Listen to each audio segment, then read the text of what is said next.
I thought we would do some devotionals and maybe a little bit more. We'll see. I have 365 truths for every woman's heart, a daily devotional of encouragement and prayer. So let's start with day 6. God will lift you up. But yes, Lord, are the one who lifts up my hand high. Psalm 33.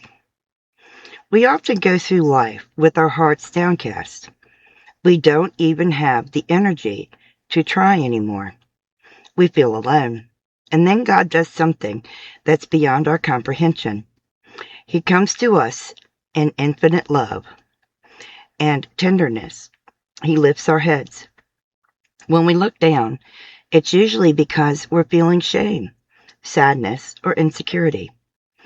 God wants to change all of that by reaching out to touch our lives and hearts. When someone lifts up your head, it's an invitation for eye contact. It's a way of clearly showing, I see you, I'm here with you, I want to connect with you.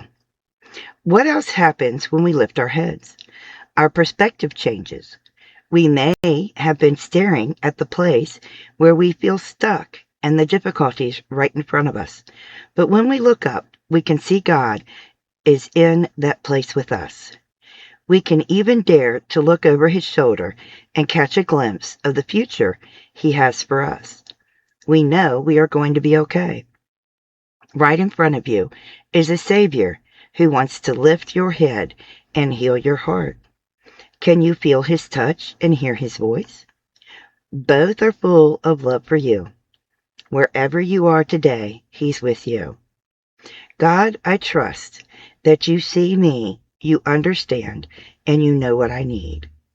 Amen. That's a beautiful devotion for today. I have another for you. This is called The Daily Stoic. It is 366 meditations on wisdom, perseverance, and the art of living. I love this. I think it's very good. So, for January 6th, it says, who, where, who, what, and why. From Marcus Aurelius. A person who doesn't know what the universe is doesn't know where they are.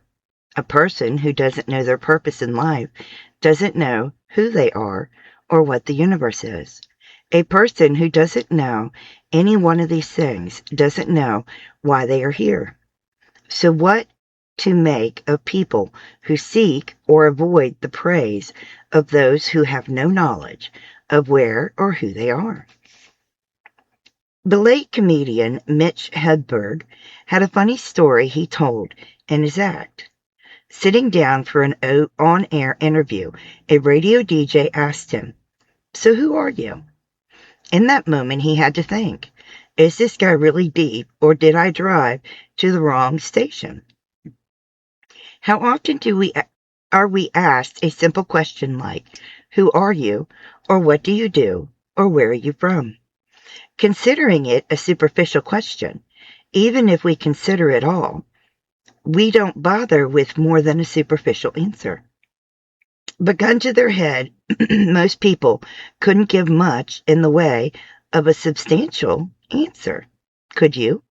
Have you taken the time to get clarity about who you are and what you stand for?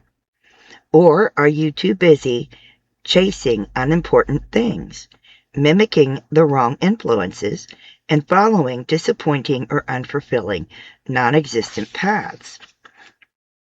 I want to go back to give you an idea about Stoicism. With Stoicism, Marcus Aurelius said, all you need are these: certainty of judgment in the present moment, action for the common good in the present moment, an attitude of gratitude in the present moment for anything that comes your way. Perception, action, will. Those are the three overlapping but critical disciplines of Stoicism. There's more to the philosophy, certainly. but we could spend all day about the unique beliefs of the various Stoics. But would such facts really help you day to day? What clarity does trivia provide? Instead, following the little reminder sums up the 3 most essential parts of Stoic philosophy worth carrying with you every day into every decision. And these are things that I follow personally. Control your perception, direct your actions properly, and willingly accept what is outside of your control.